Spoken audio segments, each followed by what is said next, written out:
Fiskerati, and I'm here with my co-host Jim from OSR Garage, and we're back to talk about Fisker Ocean One pre-ordering and give you an update, share our experiences. Ain't that right, Jim? Yeah, this is going to be exciting and pretty exciting for you, it sounds like. Oh yeah, a little bit excitement. Yeah, I'm pretty excited. I think it was quite a surprise, and we got our comments in. So yeah, it looks like we got our first comment. So yeah, you can comment on two different sites. So we're streaming on. We should probably let people know right now. We're streaming Yeah. on Facebook. We're Facebook Live. We're streaming on Twitter, and we're streaming on YouTube. And the two places where you can submit comments would end up being YouTube and Facebook Live. Those channel directly to both Jim and myself, and we can see them over here on the Yeah. side. And at some point, if we're brave enough, we may someday post them on the screen while we talk, but we're not that brave yet. So we'll just keep the comments on the right, Yeah. just so you know they're there. We can see you. So we'll give a couple shout outs to start. Hey, Victor, wherever you may be. Hey, Patrick. Hey, Cole. Hey, Michael. Hey, Mike. Thank you all for joining us. And we'll probably get a few other, stragglers coming on in here over the next few minutes. That's why we start a little, a few minutes after the hour. Figure people are never on time, so we give them a few minutes just to try to, get everything set up. Yeah, that's it. So where should we begin, Jim? Well, I think we should talk about the pre-order of your Pre-order. Fisker Ocean One. Yeah, Lucky let's dog. let me share my screen, and we'll Yeah. start by doing that, and we can all chat about that. Let me share the screen here, and we will get started. So here is my Fisker Ocean One pre-order, and boom, there we go. We just got to show it on the screen. Oh, hey, Hey, there we go. Oh, hey, there we go. there it is. So there it is. And I ended up receiving the email invite to pre-order the Fisker Ocean at 5:07-ish on Tuesday morning. So if you recall, we all met, I believe, a week ago from Mhm. today, and we talked about the excitement that was building up to Friday, which we knew was going to be the day in which Fisker opened up pre-ordering for the Fisker Ocean One. And we ended up waking up and probably didn't even sleep much between Thursday night and Friday morning, and noticed some changes to the Fisker website. And we published those, and people were like, "How'd you get this information? How do you know about this stuff? How do you know there's a $5,000 non-refundable deposit?" Like, they couldn't believe it. And it was like, hey, you just got to be, you got to pay attention to detail. I probably go to the Fisker site, two or three times a day just to look for new things, and I try to stay ahead of everybody else. And and I don't and catch everything. I just go to Fiskerati, and that's where I get my info from. So That's funny. That's funny. So yeah, so we posted some information about it, and then we kind of all sat and waited for those invites to come out, and they didn't get posted or sent out until early afternoon here in California. I think it was around like 1 o'clock, 2 o'clock, somewhere thereabouts. And we found out later that day that it went to a very small sampling of early reservation holders. So we don't know how many exactly it was, but we estimated somewhere between 500 or so based on a few of the people that received the email and posted it on the Fiskerati forum. And 500 is a small amount if you think about all 50,000 plus reservation holders that have a reservation for the Fisker Ocean to pre-order the Fisker Ocean at some point. So 500, and I didn't receive one. Did you receive one on Friday, Jim? nope, I didn't receive anything. When did you reserve your Fisker Ocean? I was September 2020. Oh, actually, mine was April earlier this year, so That's I right. was like right in between probably 40 and 45,000. Okay, so you're a more recent reservation holder. I did it right around the time the company ended up de-spacking, if I recall, somewhere thereabouts. I can't remember the exact date the company de-SPACed and went from private company to a publicly traded company through the Spartan Energy acquisition, holding, or whatever it may exactly be called. It's somewhere like that. It's SPAQ, as everybody probably knows that's listening in. And we may end up having some people who actually were early investors in the company that are watching tonight. It looks like Patrick here, he said he was around the 18,000 reservation holder and got an invite. All right. That went a So little he got deep. it on Tuesday then. So we've seen reports in the Fiskerati forums and on a couple other sites that people ended up receiving them all the way out to December 2021. Now, some people who also reserved in, say, November 2021 didn't receive it.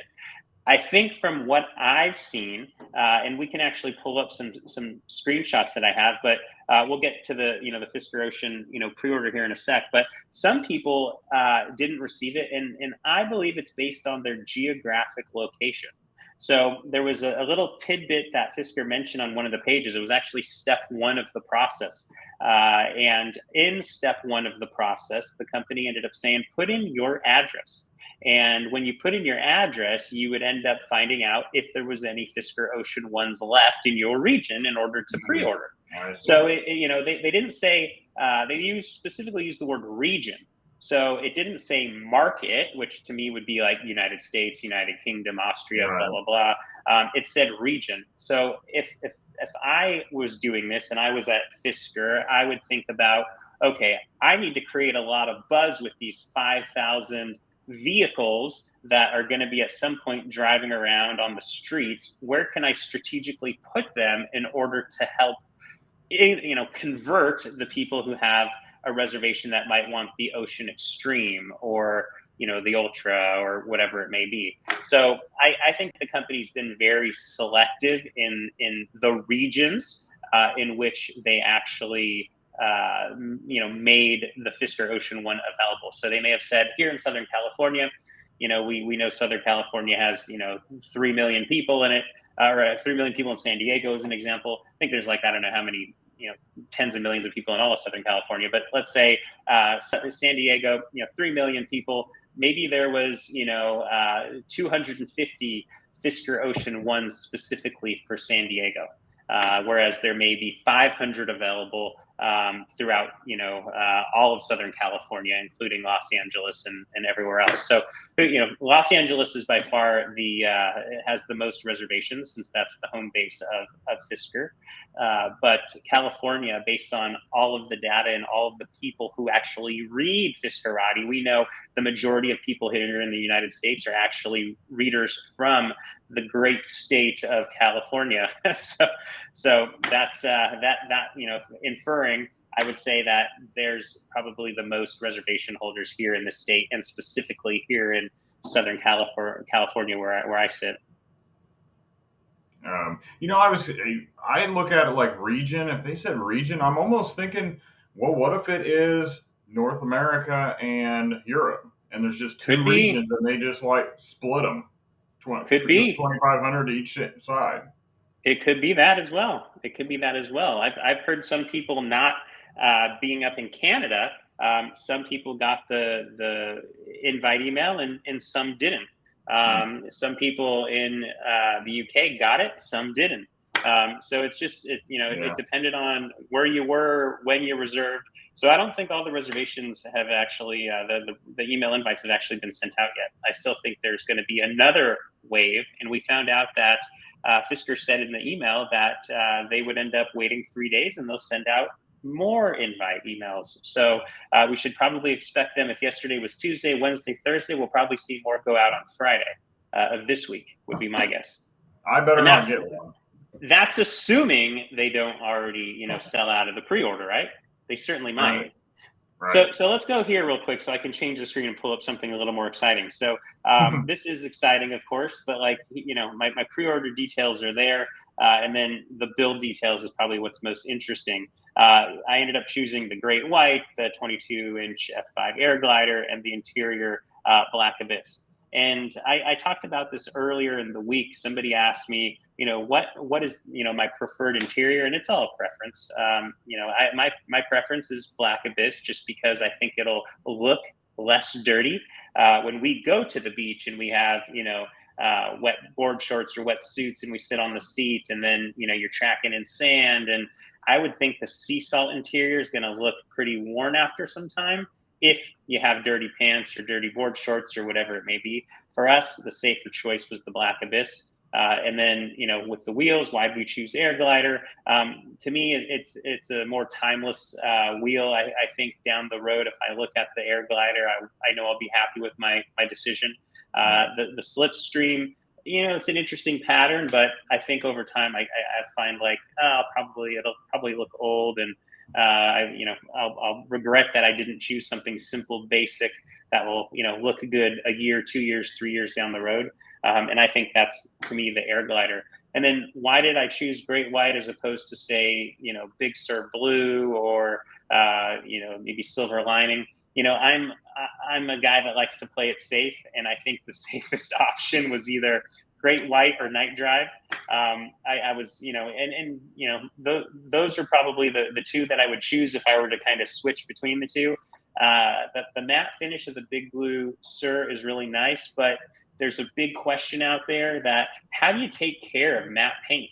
Not a lot of people have matte paint, and they don't know what it's like to do it. Have you ever owned a car, Jim, with matte paint, or? No, I haven't, because I detail cars also, and I haven't had to deal with a matte finish one, but I know they have special products for the matte finish. You can't use traditional waxes and stuff on that. So that is something that I don't want to deal with. And every time my wife made the comment about liking the matte finish on there, I was like, I'm not dealing with that. So we might get a regular, glossy paint and do a PPF with a matte finish over it. Then what's a PPF? I'm not familiar with that term. Paint protection film. Okay, paint protection film. Yeah, and you can get that in a matte finish, and it will actually make it kind of look satin on your car instead of glossy. Interesting. So you can do that. Yeah, I've seen a lot of cars here around my town that have a matte wrap, and I don't know how a wrap holds up as far as being washed in a car wash and things like that. But I know if you nick it, it looks like it's kind of like a sticker being torn. It doesn't look the nicest, and I don't know how to repair them, but I'm sure they are repairable. Most of the time, they tuck them in pretty well, and that usually isn't an issue. And they also, most of them will have some type of a warranty. So if it does start to peel up in a place, they'll come back in and fix it. But that's really just all my experience that I have with it. We just had the top wrapped on the ID4 and give it a little GTX look to it. But other than that, that's all I've had to deal with, some wrap. I do have a question over here, and yes, I am an investor. I am a stock owner. Also, I purchase stock on a regular basis. So somebody had asked about that. So. Yeah, and we got a question up here from Tom, I believe, in Florida. So that's Tom. Hey, Tom, thanks for tuning in here. We actually have written a little bit about this. He had a question. What's your overall take on the $5,000 non-refundable deposit that's ruffling a lot of feathers? Yes, it is certainly ruffling a lot of feathers, from reservation holders to editors and chiefs at Electric. So there's a lot of people that are very mad about this, and Fisker's given two different responses now. One was kind of off the cuff in the comments on Instagram, and the other one was an actual Instagram post earlier today. The first thing that Fisker said on what was that, Friday? I think it was Friday. I don't know. So the first thing that he said off the top of his head was it's for serious reservation holders, or serious people who are serious. And I get that. If it is very serious and non-refundable deposit.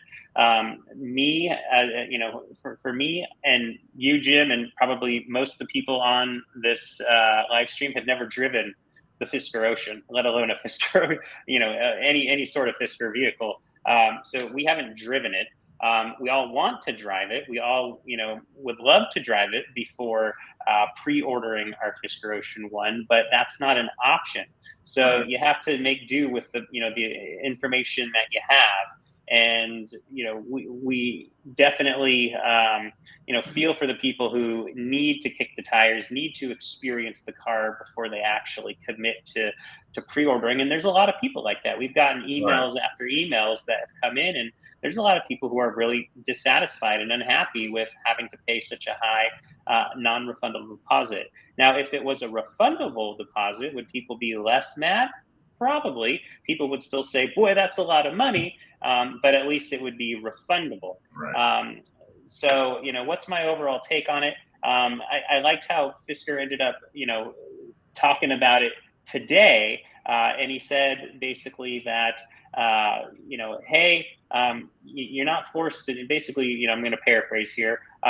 You don't have to do it. Not everyone can afford it. We understand that. Some people are, late reservation holders. Some people, can't afford it. Those people certainly will be able to get the Extreme, the Ultra, the Sport in 2023. But for the people who want to be, backers of this early product, they, have to pay for the non-refundable deposit. That $5,000 actually goes towards some of the key features, the signature features that we talked about last Wednesday, like the slipstream wheels, the commemorative digital signature, the Malibu interior, if you're into that, and the fourth one, which is slipping my mind. But there's some bells and whistles where that $5,000 is going to end up covering. Was it a good response? It was better probably than the first one, but it didn't definitely make people feel at ease. So I'm going to say this. Tonight, before this happened, probably, I don't know, 1 o'clock, maybe 10 o'clock this morning, 1 o'clock, 10 o'clock, somewhere where I invited Henrik Fisker, to join this. Jim probably didn't even know that. I actually No, reached I out to didn't. them, That would have been and crazy. I have spoken to a couple people over there at various times, reached out with the hope that I get a reply back. Didn't. I wanted him to come on here and actually talk about the Yeah. non-refundable deposit, because that is, like you said, Tom, ruffling people's feathers. Mhm. And there's nobody better that can communicate this stuff than the CEO of the company. Jim and I have fun talking, and it's a good time, and we try to provide you with the best, most accurate information we have. But there's nothing like hearing it from the CEO of the company, that being the founder. Henrik Fisker. So maybe he's watching this right now. Maybe his team's watching this. Maybe they want to join us next week, and we can talk That would be about all awesome. sorts of stuff. So that's out there. We'll throw that out there, and now it's in video, and maybe someone can make that happen. Whoever I contacted, I don't want to mention their name. So let's. I don't know if I really answered your question, Tom, but hopefully I did. As you know, in the Fiskerati forums, there's lots of people very Mhm. heated and having a good civil conversation about it. But yeah, for me, it didn't bother me. I've so drinking the Kool-Aid, if you will, so to speak, that $5,000 non-refundable deposit. I've already lost $5,000 worth of stock. Like, who cares? So I know you're probably in the same boat, Tom. So $5,000 is a lot of money, but I've already lost that in the shares, and I'm in this for the long haul. As Yeah. I've told Jim, and I've told everybody, and if you read the Fiskerati site, this is a passion project for me, and I'm in it for the long haul. We'll see kind of how this all plays out, but I want to be a part of the journey.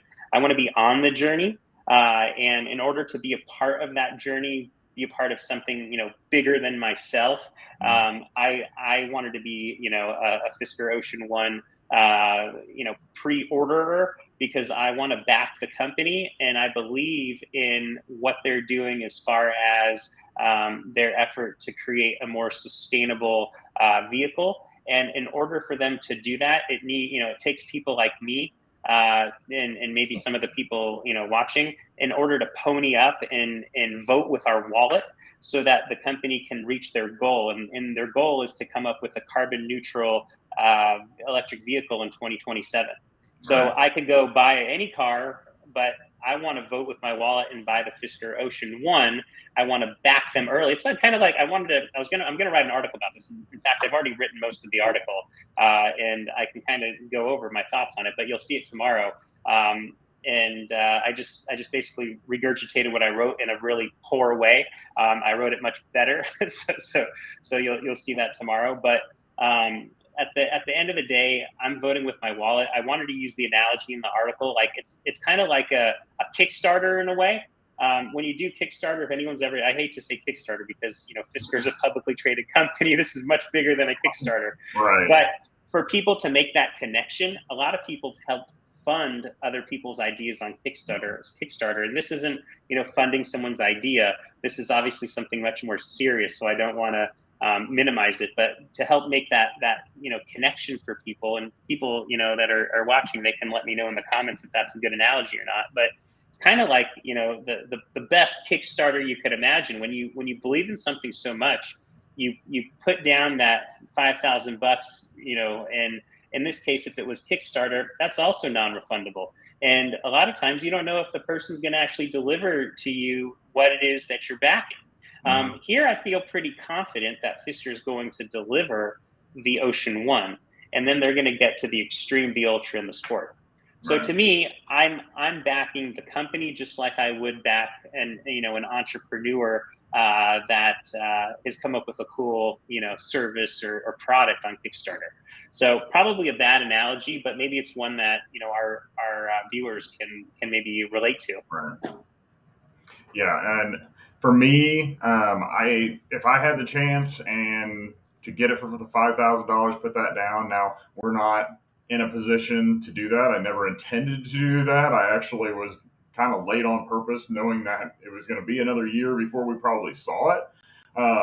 But the thing about not seeing it, not sitting in it, not driving it, anything like that, for me, I don't have that issue because of who is building the cars. Magna International is building the cars, and they build Mercedes, Porsche, BMW, several other. Yeah, Aston Martin, whole bunch of them.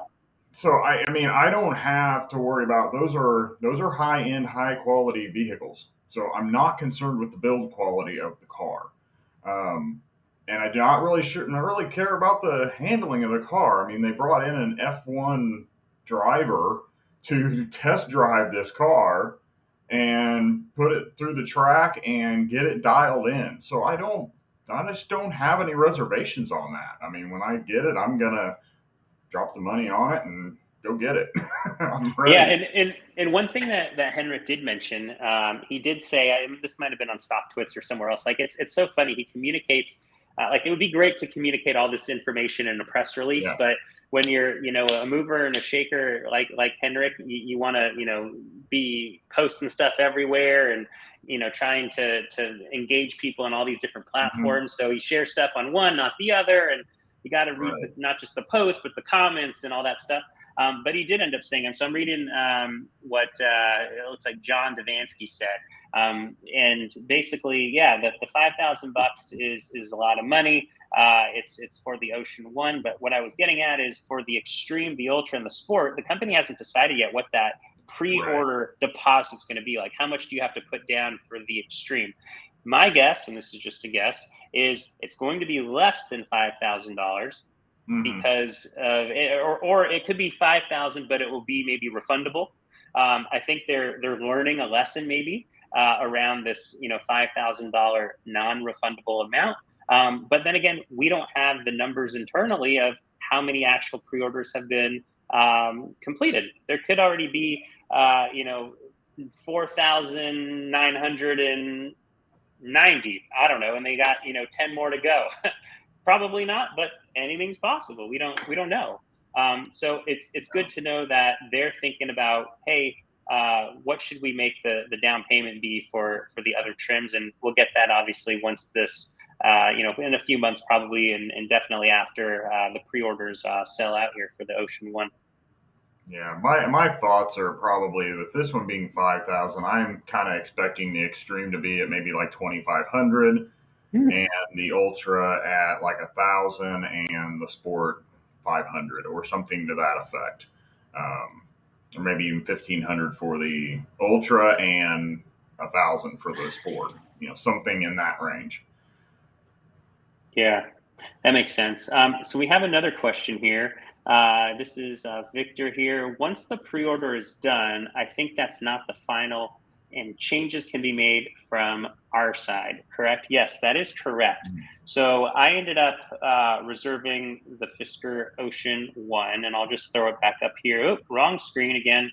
Let's see here. So basically, you can definitely change your trim configuration up until when Fisker contacts you and says, this is, the final, notice that you have to lock in whatever your configuration is that you want. So we don't know if that's going to be, a month from the start of production, which is November 17th.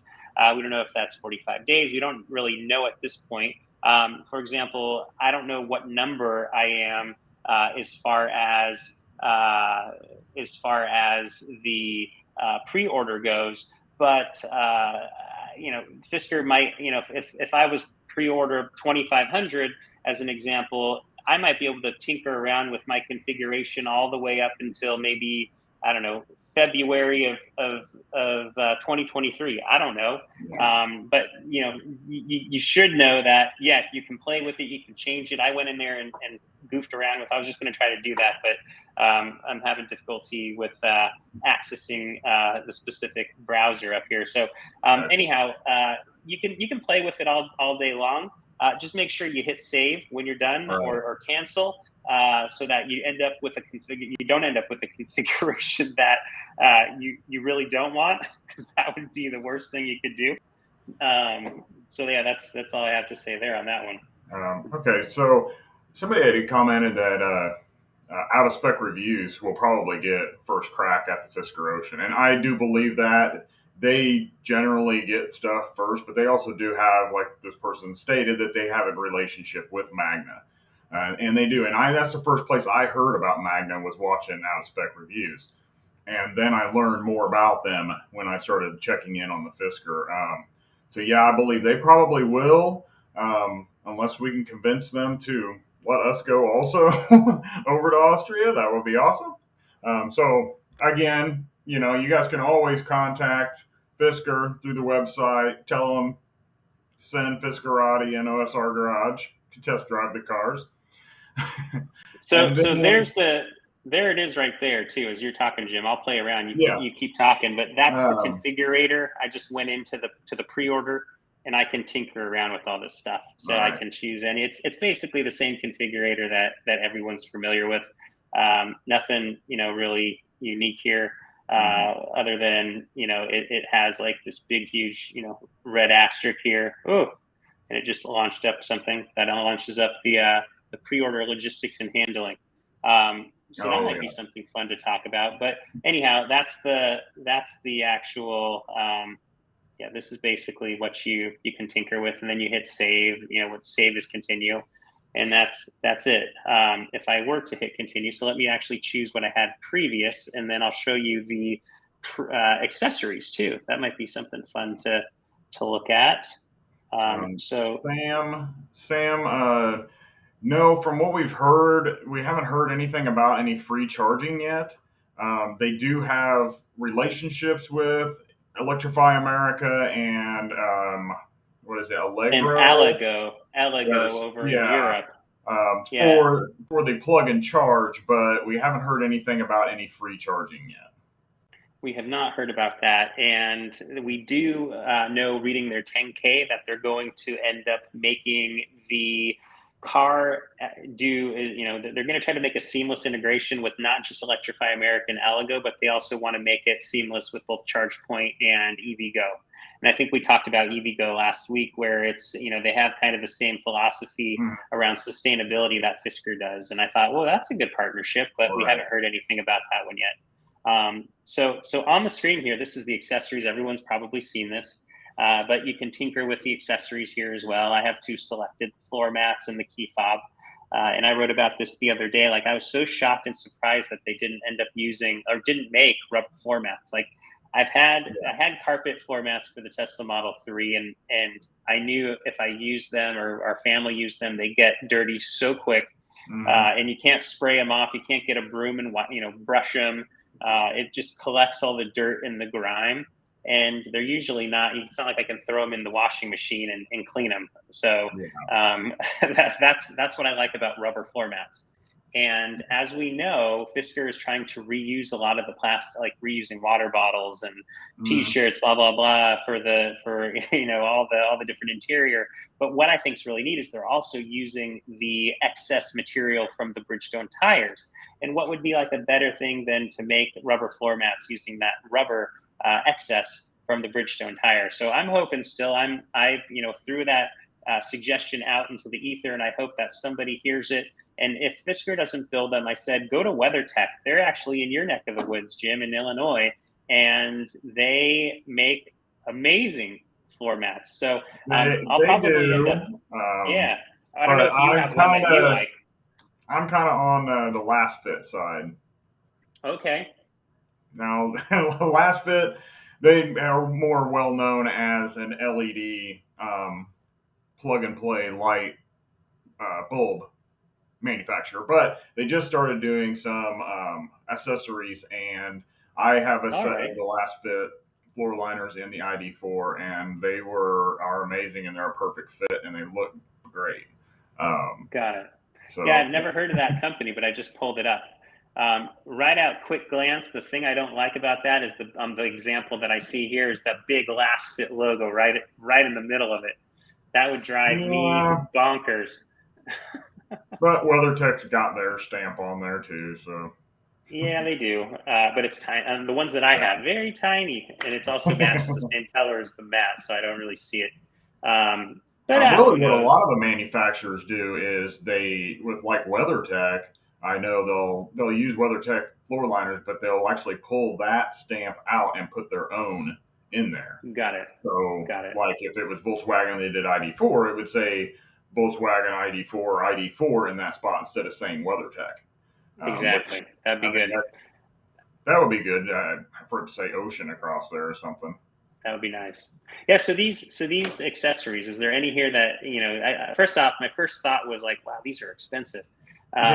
They're not cheap. Like floor mats for $250. Yeah. I know that's probably the going rate for floor mats, but I thought, wow, that's kind of expensive. The only difference here is these are sustainable, eco-friendly, using recycled, it says nylon and polymer fabrics. So that's maybe a little unique here. Car cover though, $300. That's probably part of the price. Yeah, you can get WeatherTech and Last Fit for cheaper than that. Got it. But yeah, car cover, $375, and then the tires. I thought, wow, good thing I don't live in Europe. Like, geez Louise, $4,000. I know. I saw that too. That's crazy. That is crazy. So I like the idea. Sorry, I like the idea of the key fob that you said you got the key fob, which I think is a good idea. Yeah. So we got this one here for the Tesla. And I'm the only one that actually uses it. My wife uses the key card, and the app is key. Depending on what I'm doing, I end up either taking sometimes just this with me and leave my phone in my wallet. If I'm going for like a run, for example, sometimes I don't want to bring my wallet with me, and I don't want to bring this, so I'll just bring the phone. It just kind of depends what I'm doing, but it gives me some optionality for whatever the occasion may be. And then I also like just having my keys on something, like, it's quite expensive just to have something with your keys on it. But anyhow, I ordered one for me and one for my wife, just because who knows if app is key. Like, app is key is really the only thing Fisker's going to come with. I haven't heard anything whatsoever about a key card. So it's app is key as far as I know, and I need something physical, I think. So, there goes $300. But it's well worth it, I think. I mean, to me it is. I think they should include key fobs. I mean, I know a lot of people don't want to Well, carry you those things get around, one. You but get one with the Ocean oh, One, okay, okay, but I wanted a second one. okay. Uh, I don't think though the Sport or Ultra will come with that. The Extreme might. I don't have that up in front of me, but I'm pretty certain the Sport and the Ultra don't come with the key fob. It will be that extra $300, and that helps just keep kind of the Oh, prices down. Um, so we got. I'm going through. I'm probably way oh, behind here in the comments. You're probably at the bottom. I'm at the top. But let's see here. Uh, Sam actually said, "I'd love to see the car in Chicago. It's hard for him to commit right. 70 grand without seeing the bloody car." So yeah, that's maybe he's a Brit, or maybe he's not a Brit, and he just likes the word bloody car. But yeah, that's. Fisker said that they were going to open an experience center up in Chicago.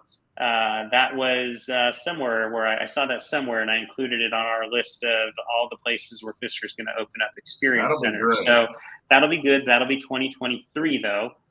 So you're going to have to wait a little bit longer, Sam. Let's see here. The matte blue doesn't look good with any of the rim options. That was Victor. I disagree. I Yeah, kind of like the color of the Big Sur blue with the slipstreams. I think that's a nice color with the recycled carbon fiber inserts. But that's just me. yeah, Everything's a preference, right? Or everything's yeah.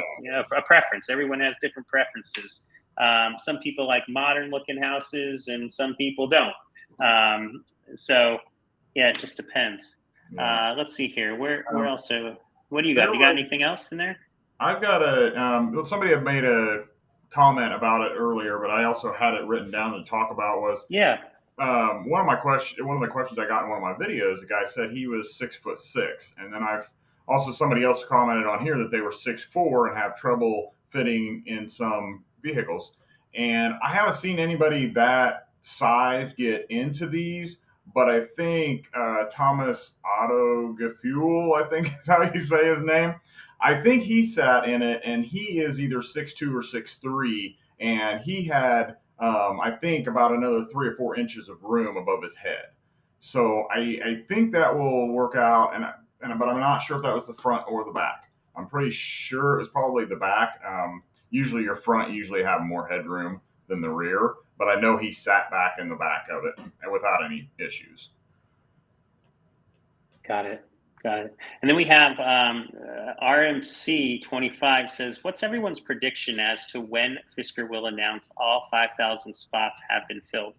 So Uh, I was originally in the camp that Fisker will need to contact 5 to 6,000 reservation holders in order to sell out. Well, it looks like they've probably sent out more than 5 to 6,000 emails at this point, yeah, um, just based on people's reservation dates, how and also probably too based on like the availability in each region. When will they announce it? Man, I thought for sure it would have been all sold out by the end of this week. So right. I'm gonna vote and say, hey, I think Fisker ends up selling out by the end of this week. But like like you like me, your guess is just as good as mine. So yeah, I'd love to hear what other people think when those 5,000 spots will be filled. What do you think, Jim?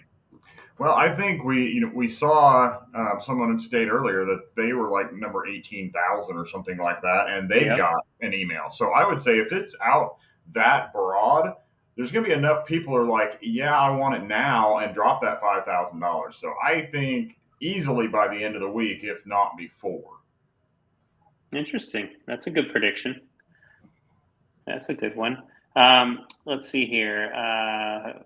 Yeah, so Tom asked kind of a similar question. I'm so far behind in the comments, everybody. Tom asked kind of a similar question. When do you think Henrik will give us an update on pre-orders to date? All he said today basically was, he actually said today, his update was, that we're getting, let me pull up the exact quote, but it was like, we're getting a lot of orders in, and then smiley face. So, they're getting orders.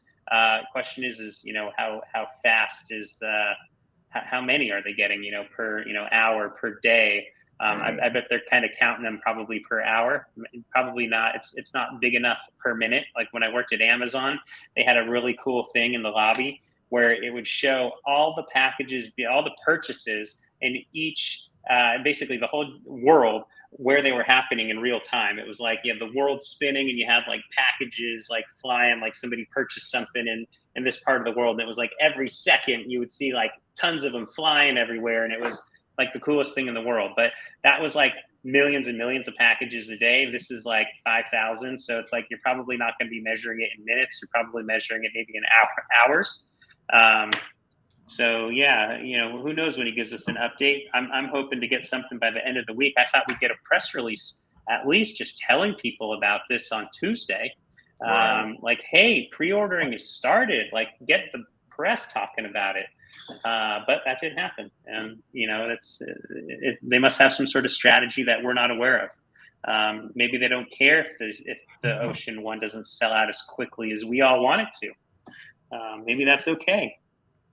I'm going to hit two questions real quick here.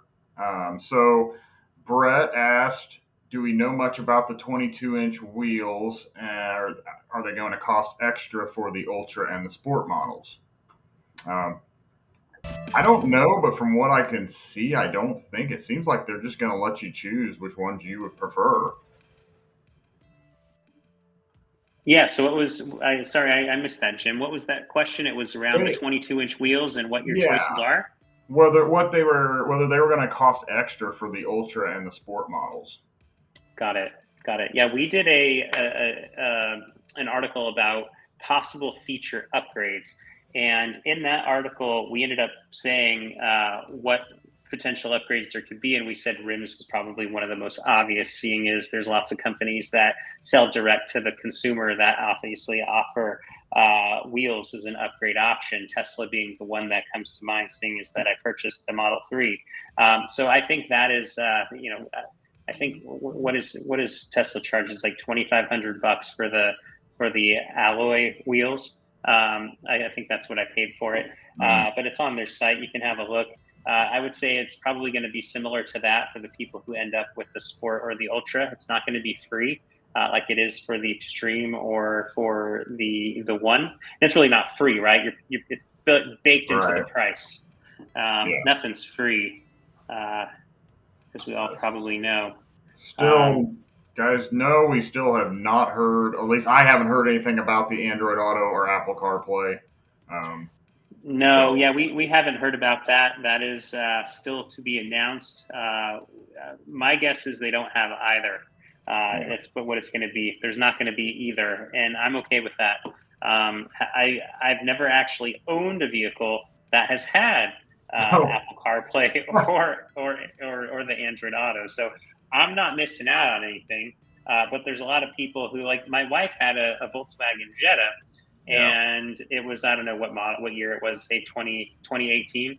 And it had Apple CarPlay. And the whole time that she owned the vehicle, we never even set it up. So it wasn't really that, dire to us. However, what I do all the time is I use my iPhone to connect via Bluetooth and stream music. So I would stream my iTunes over to the car. I do that all the time. And my phone's almost always connected because I do, calls in the car, as probably a lot of people do. And it's just super easy to hit the Bluetooth button and select the music that I want. And we're off to the races, jam into tunes. So that's what I do. I don't know how cool Apple, I've obviously read and seen pictures about it, but I've never actually used it on a day in, day out basis. So I'm not missing anything. I could care less if they offer that. But I know a lot of people like that stuff. Yeah. Let's see here. Let's see. Website says won't start production on Extreme until 2Q. Yeah, that's right. Fisker actually mentioned today that the Extreme and the Ocean Ones will be built concurrently. So at the same time, that was kind of a nice update to hear. So they're not going to wait for all the Ocean Ones to be built. They're going to end up building them concurrently. So we're going to end up seeing some overlap. Some people will get the Ocean One delivered. Some people are going to get the Extreme delivered. There'll be some Ocean Ones, Extremes. It'll be kind of mixed in. But they're virtually the same type of vehicle, except for trims, like that badge, the grayscale badge. So it's probably not hard to build those vehicles. or interchange them on that assembly line. Yeah, that's good news for me. That just means I'll get my Extreme a little bit faster. Yeah, that's Not having right. to wait. That is right. So yeah, just trying to rifle through these. There must be 100 comments. I don't know how many there Oh are. yeah, Jeez there's Louise, you quite a guys few. are killing it. Can you let's see here? No frunk. Yeah, there's definitely no frunk. We have seen in some photos that the mechanics, the people who are building the stuff over at Magna, you have seen some photos with the hood open, and they're probably doing some fine tuning and some work under that hood. But as far as you and me go, that's going to end up being closed down. We're not going to be able to Yeah. access it. Somebody posted today, and I don't have the answer to it, but they said, where do you end up putting the windshield wiper fluid? Yeah. So I don't know. I haven't seen any place from the pictures and from video of the car, but I think it's either Mercedes, one of the Mercedes or BMW, one of the two. You can't access the underneath the hood, and it has a compartment on the side that you push and it pops out, and that's where you pour your washer fluid in at. Interesting. So I haven't seen that door on the Fisker Ocean anywhere. There you go. So yeah, who knows where that is? Like, that's all the fun stuff. Like, when we get one of these Ocean Ones, we can go in the garage and we can have the camera and we can, take pictures of all this stuff, videos of all this stuff. Like, I can end up, keeping this here, grab my phone, we go down to the garage and we can end up, looking at the thing for the people that don't have one. But there's probably going to be like 50 million videos that are posted by people once the thing is delivered. So who knows? Who knows? We'll find that stuff out soon enough.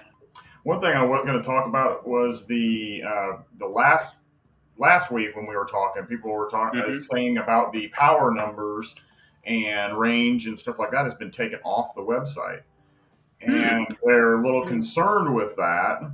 And my thing is, what I'm going to tell you is, I wouldn't be concerned with that, because just because they took it down, maybe they're just fine tuning, getting everything fine tuned, and then they're going to put everything back up whenever everything opens back up. They're not going to post numbers and then they're going to pull the power back. I think, if anything, the power numbers may go up. Just because the same thing happened with the Ford Lightning. Now, they gave numbers out, and then later on, when cars were actually getting delivered, they said, well, actually, this is what the horsepower is, and it was a 25 horsepower increase. And with all the testing that they did over there at the Bridgestone test site with Abby Eaton and stuff, I would not be surprised if they pushed it and pushed it and pushed it and are going to open this up a little bit more than what it actually is. That's my thoughts on it. Yeah.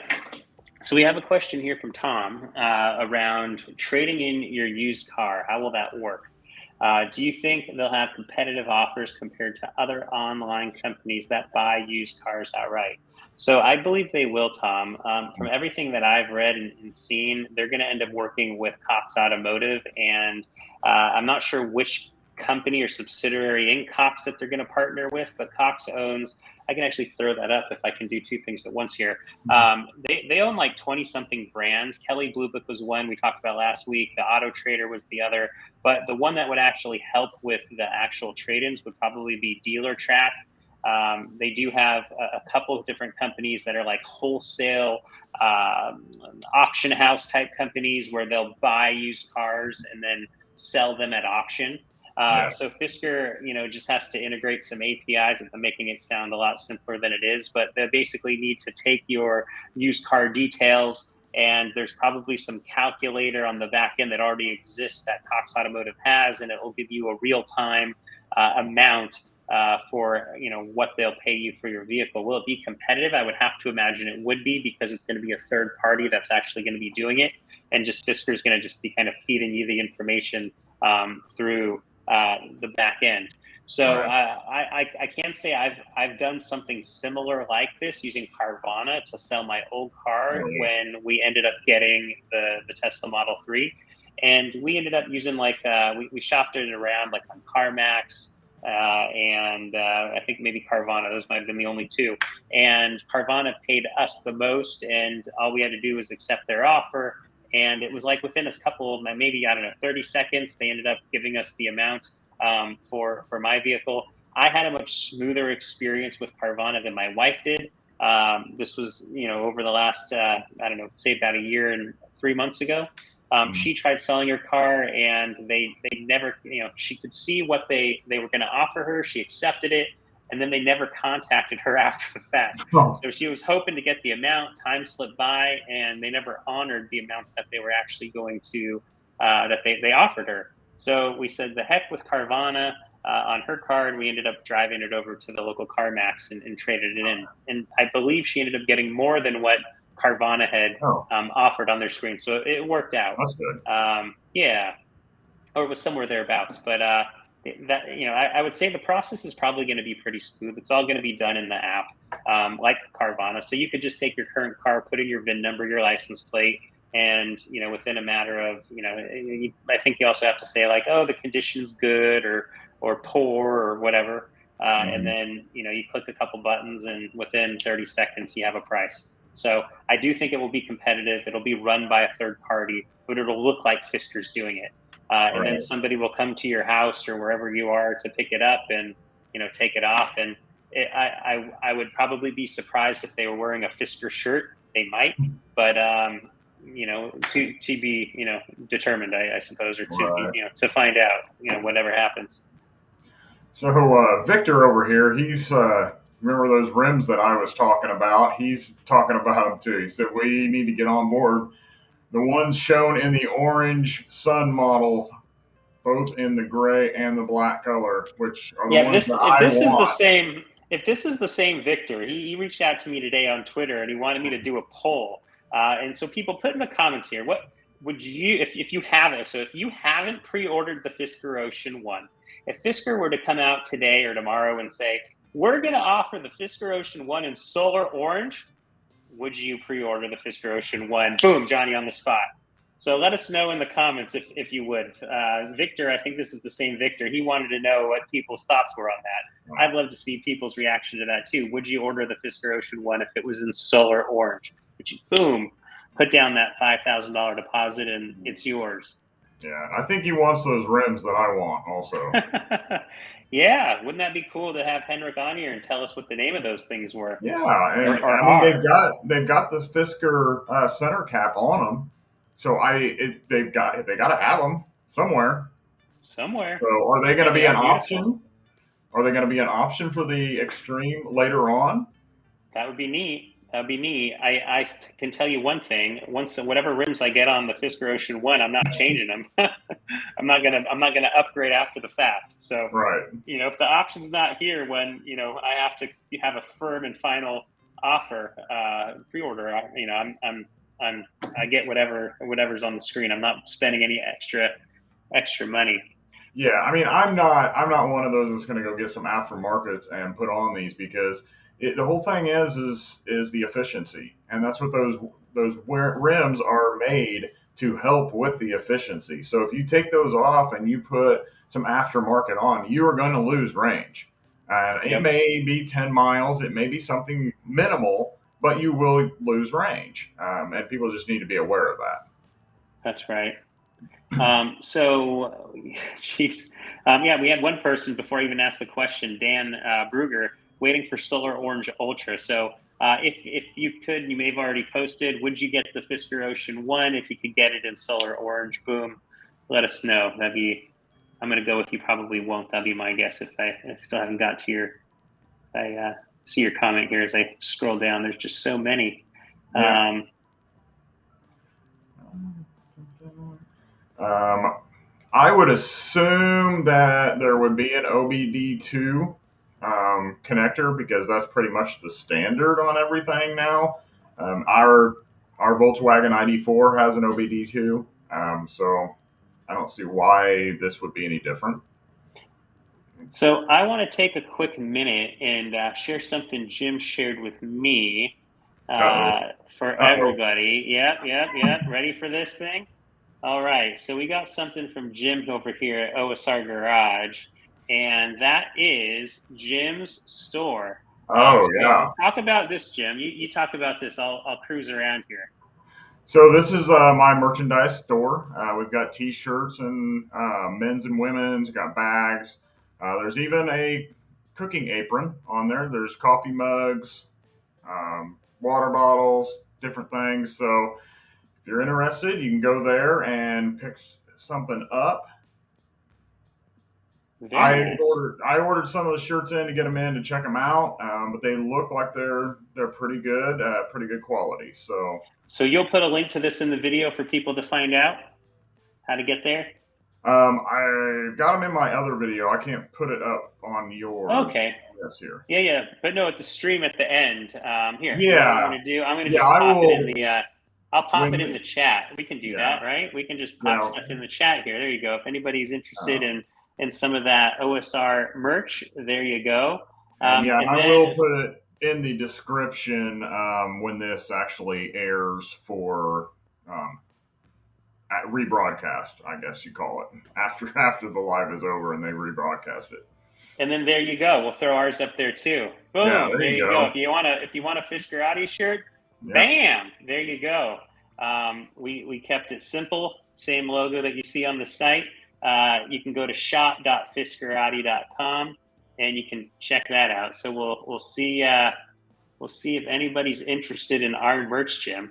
There you go. So there's our merch, everybody. All right. This is the only way that Fiskerati actually funds stuff, and we never sold a shirt, so we're funding everything. Not so that's kind Yeah. of fun, but it'd be cool just to see somebody wear a Fiskerati shirt. Whoever's going to be the first. I don't think there's ever Right. been any purchase yet, other than myself, right? Yeah. So. Me and my wife will be the first ones wearing those shirts.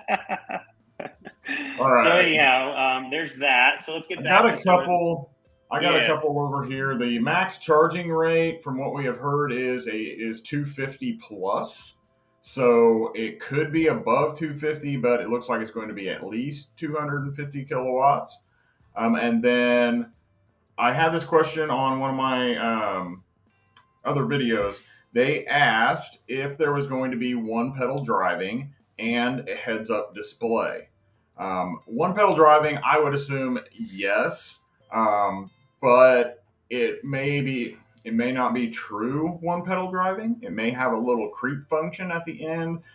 We haven't heard exactly, but it will have some sort of one pedal type driving with regenerative braking.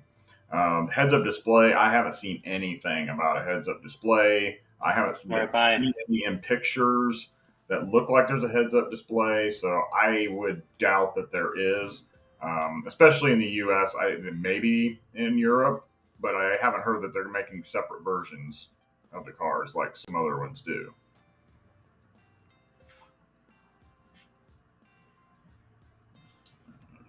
I think that's all that I have. Those are all the questions you had. Yeah, that's all the ones that I had from my video. Yep. So there was one actually a question about what's the difference between a reservation and a pre-order. Oh, yeah.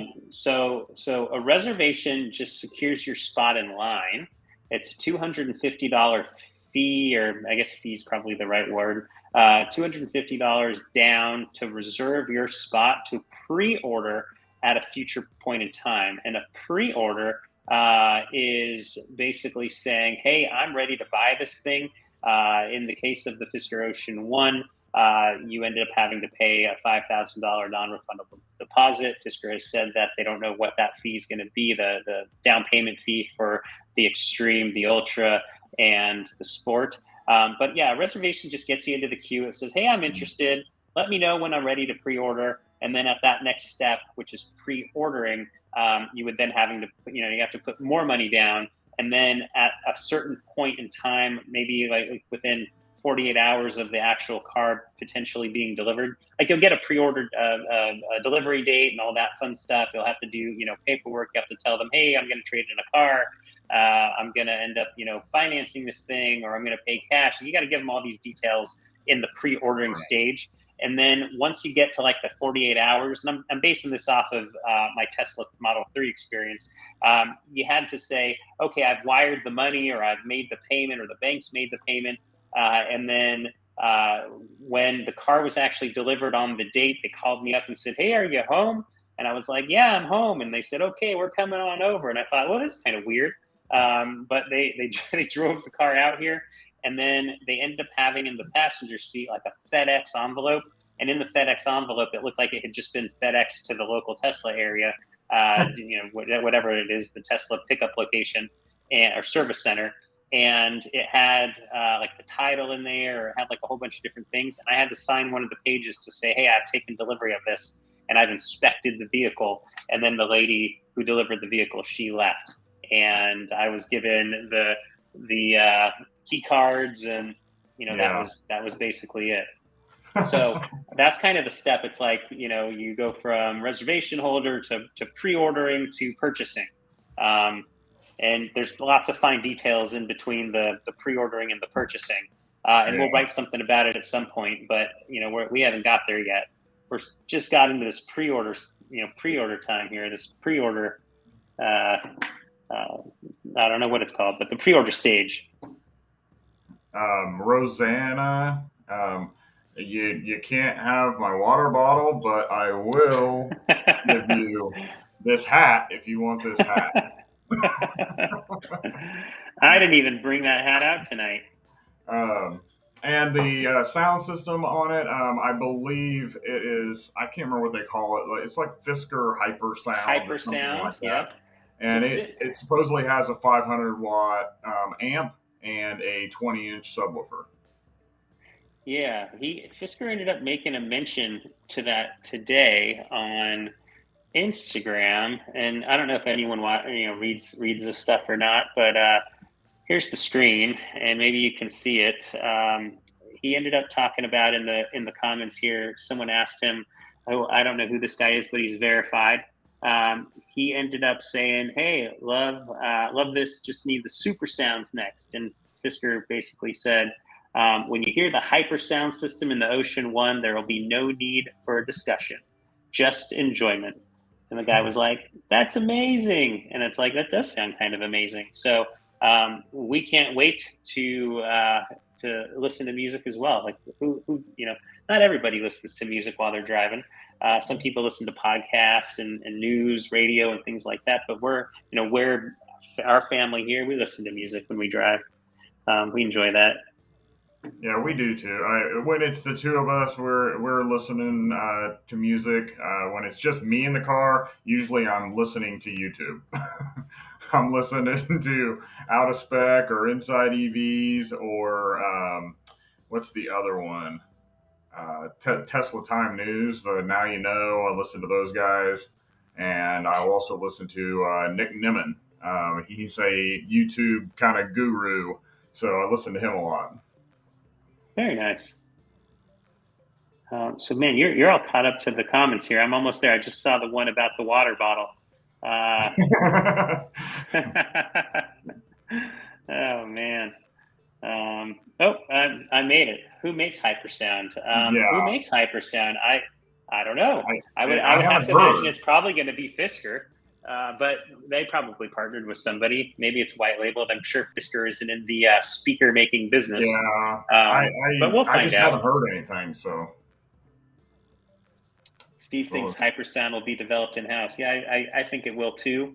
It's probably a lot of software and like amplifiers and trying to get the most out of the speaker.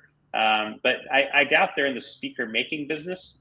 But the configuration of how it all works, that's probably unique to Fisker and how it's going to work on the screen and all that stuff.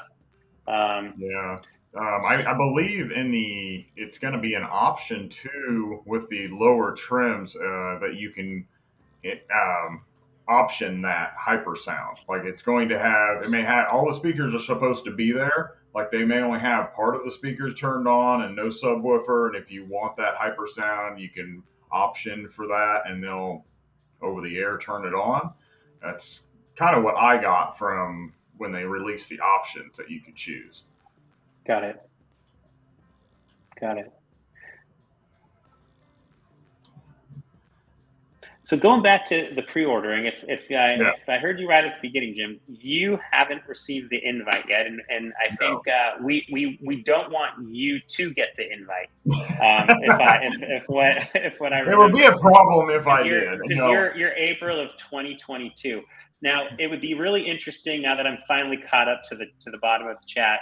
I don't know how many people are on the chat, but if you could post if you've received, let's try to find out here in real time over the next 2 to 3 minutes. Who is the latest reservation holder that received an invite? And not only when did you get you reserve, we want to know your reservation date, you got the email invite, and then what country are you from? I'm guessing there's probably not too many people watching us right now in Europe, but maybe people stay up all night. Who knows? But yeah, I'd love to try to better understand that. I tried to sleuth and detective that over on the Fiskerati forums, and I got a handful of people, 10 people to reply, and it really wasn't very useful. You really need a lot of data in order to try to figure out, when was the last reservation email sent in relation to when the person reserved. If you are from the United States, put what state you're from, because if you're close and you get a car before me, I want to come visit you. There you go. So your car would be on YouTube forever. So that's interesting. So Victor got it yesterday. He's June 17th, 2020. I was September 26th, 2020.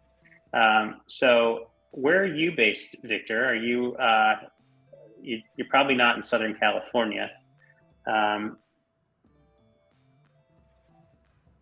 Tom got his in March of 2020. There we go. Sam, I'm going to come see you.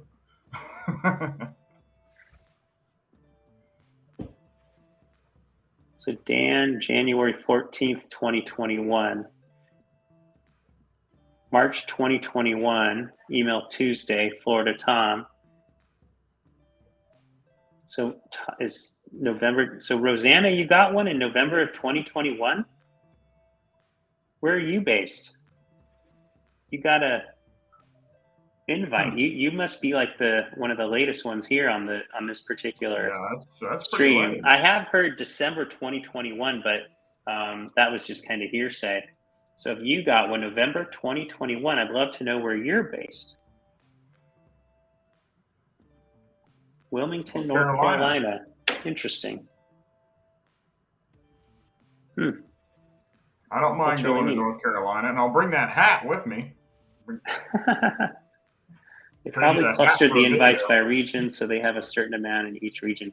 Yeah, that was my thought. It's like a market. There's nothing better than word of mouth marketing, and it's how better to do it than to put a few Fisker Oceans in each region or each city, popular city, where people go, whoa, what was that thing that just drove by? Right, that's exactly. The Fisker Ocean One.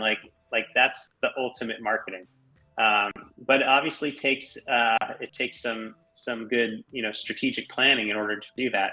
I did get an email from someone earlier tonight, maybe 45 minutes before this broadcast, and he said that he ended up pre-ordering, I want to say, minutes or hours around after I did. So I ended up typing up an article. It took me 3 hours to write that article about step by step. This is what all the screens that I saw. I don't know if anyone read that or not, but he ended up saying, "Wow, thank you for writing that. I followed along your process, and I got stuck at the very end. I ended up getting." This guy said, "I ended up getting a screen that said sorry, something went wrong." And then he checked his credit card company or his bank, and he saw a pending transaction or pending authorization for $5,000. And he was like, I've been contacting those rag givers, those advisors that we talked about last week, and no one's been able to help me. And he was going on a cruise, and he needed to, try to sort this out before Friday, before his chance is up to pre-order. So every time he goes back to try to enter in another credit card, he ends up getting the something is wrong screen, this big orange screen. And if he goes into his reservation section, he doesn't see anything, different or anything that anything that would show him that he actually pre-ordered. So he's kind of like in limbo right now. His bank shows that he did it, but the Fisker website shows that he doesn't. He can't get a hold of anybody at Fisker that's intelligent enough to kind of walk him through and help him sort this out. So it would be good if, once again, if somebody's watching this, like, just know there's people out there that have actually made a pre-order and they don't actually have the pre-order confirmation number. They haven't received the email. They're stuck in this limbo. So I bet you there's more people like this guy out there. And I ended up making I took a screenshot when we tried to go back in to get a screenshot of our pre-order. We ended up getting faced with the screen that said like CloudFront error, like the server has too much traffic.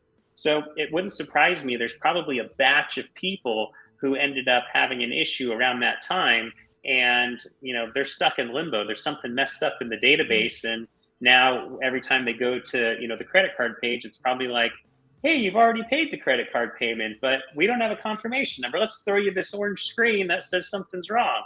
So somebody in some tech support people will need to help this gentleman out, and probably many other people like him who wish that it would have all worked out smoothly like it did for most of us. Tom made a good point here. He said that, he tried to pay through his credit card and it didn't go through the first time, but he had to notify the credit card company that he was trying to make that purchase, and then he went back in and it went through.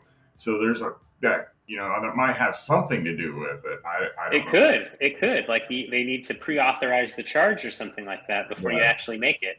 I had that happen with like my iPhone or something, like a really expensive payment. Right. So you're right, Tom. Yeah, that could have been it. But somehow this guy got stuck in limbo. And it isn't actually the first time that I've heard of that over the last 2 days. This just happens to be something that came in just right before this particular broadcast. So we know that there are people that have had issues. And, Fisker's like, hey, we want people to hurry. And, we want to sell out. Come on, people, buy the Fisker Ocean One. Little do they know there's people that want to buy it and they're trying to, and they're stuck in limbo. Yeah. So, who knows? And then I read something earlier today. Somebody was speculating around like the reason why Fisker ended up only doing a small batch of 500 emails on Friday was to test their systems to make sure they could scale. I think I might have read it in the Fiskerati forums. I don't know where I read it, but I read it somewhere. And I thought, oh, wow, that's probably true. You think they would test other ways to scale, but maybe that's what they did. But yeah, we know, like, red alert, Fisker, there are issues with people, stuck in limbo, trying to figure that out. Patrick, you'll be on my list too. Get a car, get a hold of me. So was Rosanna the one who has the latest reservation, November 2021? That's what I've seen. Do we have anybody beating Rosanna of November 2021? And Rosanna, I didn't catch, you probably said it when I went through the comments. Did you actually reserve your Fisker Ocean One? Or did you pass and are rejoining the queue? Because that's one of the options, right? You can rejoin the queue. What'd you do? 5K will usually get flagged. Yeah, I think. You think she did it? She was from Wilmington, North Carolina, I think. Yeah.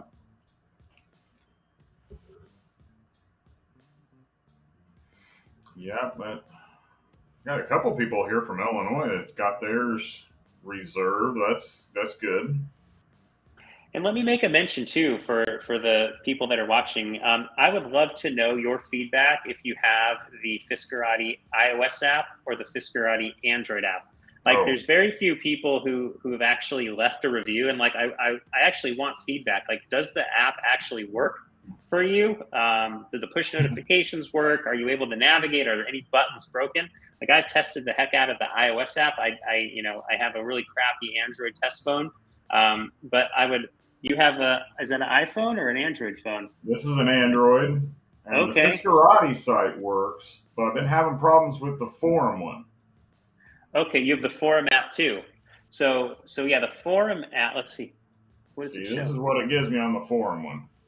Ooh, see, I don't ever get this feedback. Like nobody ever tells me this stuff. Okay, that's like super good to know. Error name not resolved. All right, I'll try to fix that tonight. Um, so thank you very much, Jim, for sharing Yep. that. But yeah, if you haven't downloaded the Fiskerati app, the actual Fiskerati app, not the Fiskerati forums app, like that's a work in progress, Jim. It's a beta. So we're still working through the bugs Yep. there, and there's obviously a big bug. I need to do some programming or hire somebody to do some programming for the iOS version of that, and it's just totally on the back burner. That's going to consume a lot of time. So at some point, I will get there, and there will be a Fiskerati forums app for iOS. But right now, yeah, if you haven't downloaded the Android and iOS app, the Fiskerati app, please do so. Shoot me your feedback by email. Post it to the actual app store. Rate the app. Let me know how we're doing. So it's like Rosanna said, they promised, they secured the one. No, yeah, I promise we will get them. So I'm guessing she was talking about getting the car, since that was a question Interesting. you asked earlier. Yeah. Yeah. Yep. That's me. And then Kara says she secured the one yesterday. So that's And awesome. Kara? What specs did you get? What color of Ocean One did you get? And where are you from?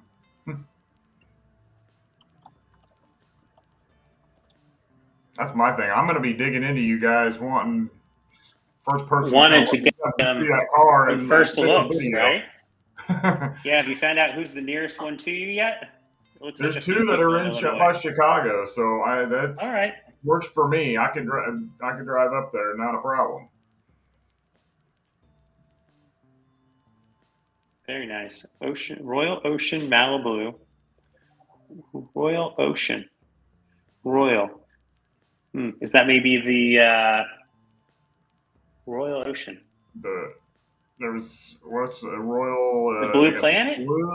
Blue Planet. Yeah, there's Blue Planet and Big Sur Blue? shows the Mariana.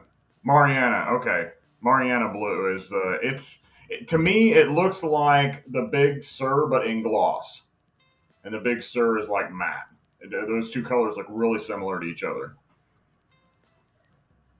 So Matt will get the Ocean One if the stock gets to 12, otherwise not for us. Now we actually did a poll on this, and I don't have it handy because I wasn't planning to talk about it, but we did say, would the Fisker stock price impact people's purchasing decisions? And surprisingly, there wasn't much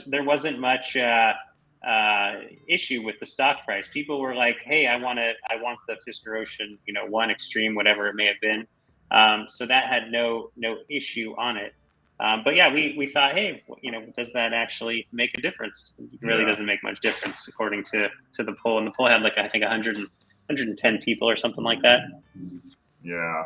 Sorry, I was laughing there. I actually just read a message from my brother on here. He says, "Looking forward to the head-to-head once you get your Extreme." He has a Mustang Mach-e GT Performance. Oh, very So nice. they're gonna that is so my next comparison is going to be the EV6 to the Ocean, and then after that is going to be the Mustang Mach-e, and I think the Mach-e GT Performance is probably going to be the one that's going up against the Extreme, and their 0 to 60 times are pretty similar. Interesting. But I think I haven't heard about Fisker doing this little power boost thing that the Mustang has, and if that's true, then if they don't do it, he'll lose his little power boost after about 5 or 6 seconds, I think, and that should be clear. That's fun. That's fun. Yeah, Yeah, we'll I have look fun forward to with that video. So when are you yeah. planning to drop? When are you planning to drop that EV6 video? The EV6 video will be going up. Should be on Tuesday at around 10 o'clock. Very nice. So next week. Yeah, so next week, and we should. I think we're going to probably coordinate that for your website also.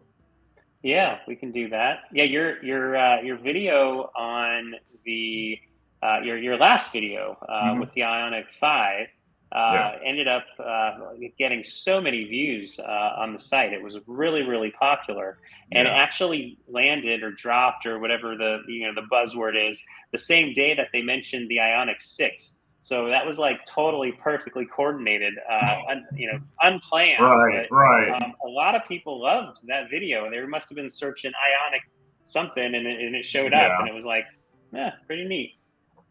Yep. That We was pretty got. cool. Oh, okay. So what? Barra Baratano. He was talking about the. I kind of touched on this earlier about the power numbers not being on the website anymore. I don't think that there's any issue there. They did a lot of testing over there with Abby Eaton and on the test track and stuff like that. And I think they just went ahead and pulled the numbers down because they're going to make some a little adjustments to them. I think she probably was telling them you can probably give it a little bit more power into the corners and adjusting the torque vectoring and stuff like that. So I don't think there's going to be any issue there. I would not be surprised if when the numbers come back out that it's actually a little higher than what they had originally stated.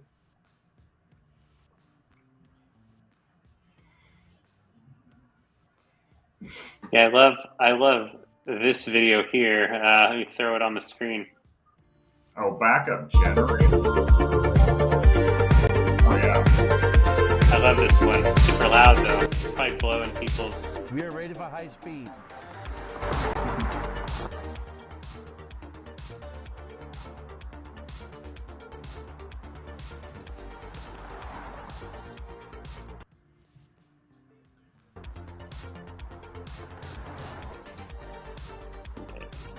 It's funny. Right now in my microphone or my headset, I can't hear anything but this crazy loud music. Yeah, it's So I not don't that know. I loud. don't. Oh no, like it's really loud in mine. Yeah. That Um, was pretty fun. So he was actually talking about the vehicle to load. And so, from what we have heard, and I haven't seen it anything different, is that all the trims will have vehicle to load, vehicle to home, and vehicle to vehicle charging. So, that hasn't changed from what I've heard. Yeah, I think that's actually a really cool feature. The only thing that I'm not too aware of is what you would need to do to your home in order to Oh, actually use the vehicle as a power bank. There's obviously going to be yeah. some sort of an adapter or something that you have to connect, obviously, the car to It's, some sort of maybe it's your electrical panel. I'm not yeah. sure. There Um, is there's a whole thing that I saw on the Ford Lightning, and I think it costs right around $6,500 or $7,500, something whoa! like that. But you actually have to have a wall power box that will contain power.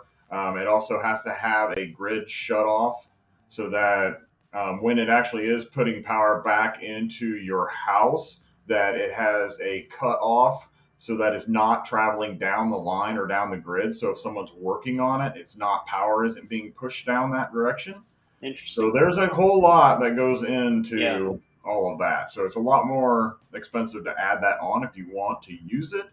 Um, but where I am at, we don't generally have a lot of problem with our power. Our power company is actually pretty good.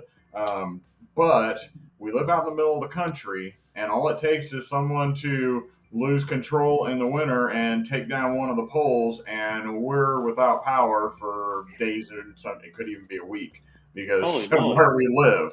And Do you have solar at your house or no? no, I don't have solar yet. That is going to be the next thing that we do to this house is going to be because it's going to be solar.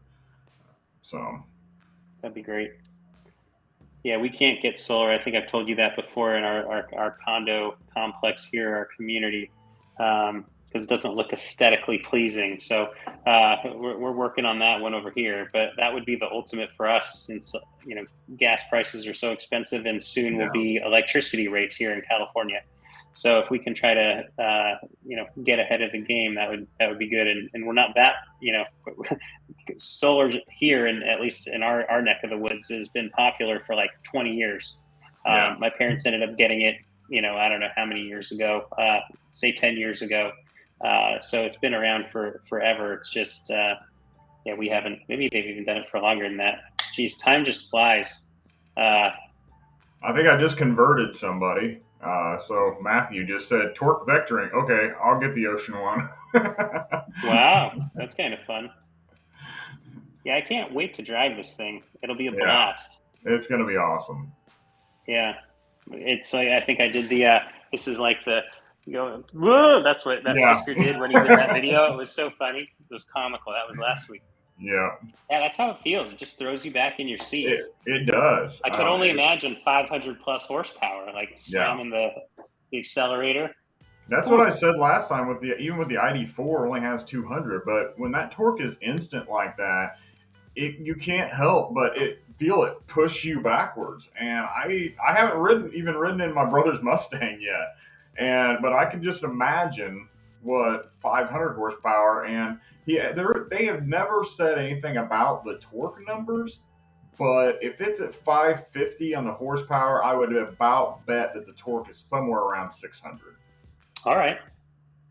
Because like the ID4 is at 201 on the horsepower, and the torque is like, I think it's either 226 or 234. So I would assume with that horsepower, it should be around 600 torque. So it's going to be, that's going to definitely throw you into the back of your seat. Crazy. Cool. We have any other questions, or maybe we should wrap this thing up? We've been on here for a good chunk of time. Yeah. I've had fun just chatting and shooting the bull. And, yeah, same here. It's fun. It's good to know that there's so many people on here and interested, and I'm glad you guys are actually. That's actually the nice thing. It's like there's actually people interested in talking about the Fisker Ocean and Fisker in general, and just electrical vehicles. Like, we know people love electrical vehicles, but like there's really not too many communities of people that talk about Fisker. This one right here, is this the one that you're on? All you have to do is get 2 people to sign up using your referral. Yeah, you should put your referral code in here. There's probably going to be people that watch this thing after the fact. Like, dump your referral code to everybody in the chat. I just need one more to get the sweatshirt. Wow, that's good. Congratulations. Yep. So, congratulations. But I just want to thank everybody in the chat, because they were really having a good conversation over there. They were helping answer questions that we hadn't got to. Wow, so, very nice. Thanks, everybody. Thank you very much, guys. Yeah, it's a pleasure. How about you two? What's the question? How about us two? What? Let's see here. Yeah, I hope everybody enjoyed spending an hour and a half with us, or just about. This is good stuff. You're welcome, Tom. Thank you for joining. And thanks for writing. Tom actually has written a couple guest articles on the site on Fiskerati. So awesome. He's gone through the process. And anybody, whoever's interested, it's like, feel free to reach out and write a guest article. It's quite fun. I would love more people to do it.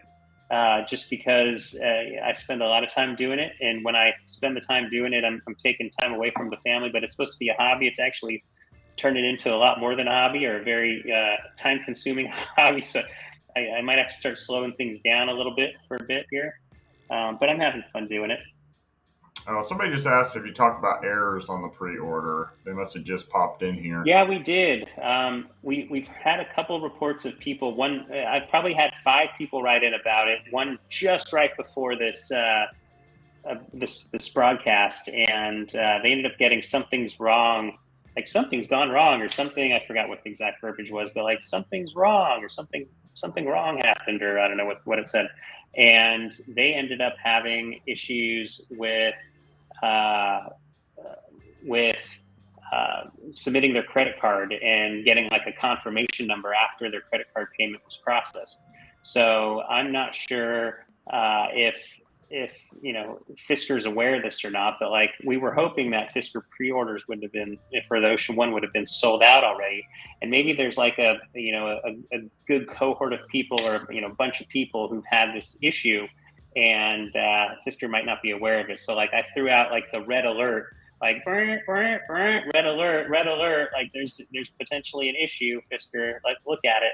So yes, so you were late, but we covered that, but like it can't hurt to cover it again, because somebody at Fisker might not sit through an hour and a half of this. Or maybe they will. I don't know. Maybe we're that entertaining, Jim. Yeah. So basically, we're not exactly sure what happened, and maybe they got flooded. Sure. Maybe they got flooded all at the same time, and it just kind of crashed their servers. Like the error message that I captured was a CloudFront error message, which confirmed that Fisker actually uses Amazon Web Services. So we know that. Like I've always wondered, like what web services do they use? Well, they use AWS.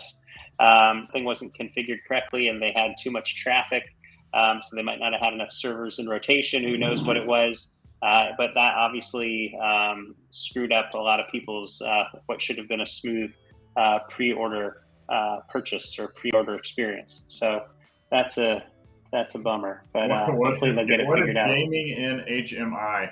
I am assuming that the gaming is like whenever you're sitting parked or in charging. I think Tesla kind of does that same thing. You can actually play games or whatever on the screen whenever you're parked or charging. I'm assuming that's what that is.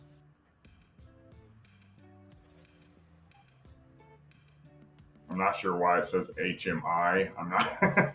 I'm guessing that's the infotainment screen. But that, I don't know. I don't really see a whole lot left. So cool. You did a great job, Jim, going through the comments. It took me like 45 minutes just to get down to the bottom. So thank you. Yeah, and you guys, if you guys have any other questions, you can always send us.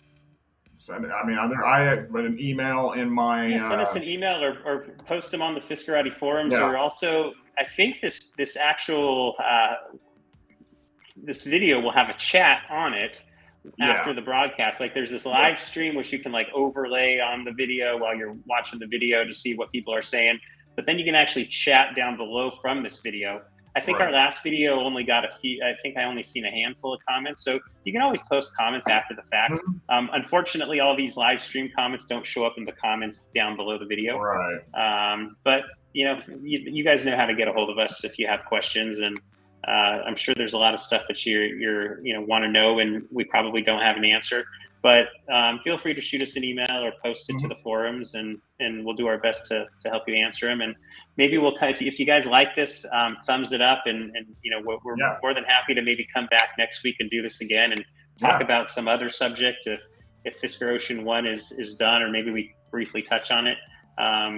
So thank you everybody for being a part of this. It was fun, both you, Jim, and all the people who joined us tonight.